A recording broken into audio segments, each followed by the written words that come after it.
Syederalun, permintaan hewan ternak satu hari menjelang tradisi megang menyambut bulan Ramadan 1443 Hijriah mulai meningkat seperti di Pasar Hewan Desa Sibre, Kecamatan Sukamakmur, Kabupaten Aceh Besar pada Rabu 30 Maret 2022.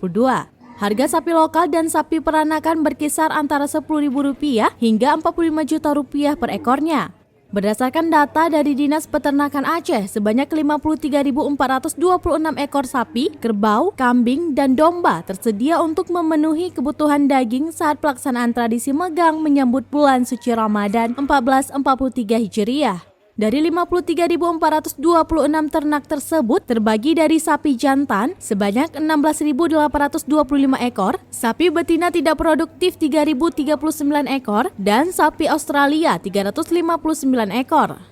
Kemudian untuk kerbau jantan sebanyak 7.839 ekor, kerbau betina tidak produktif sebanyak 3.533 ekor, sedangkan kambing 16.379 dan 5.352 ekor.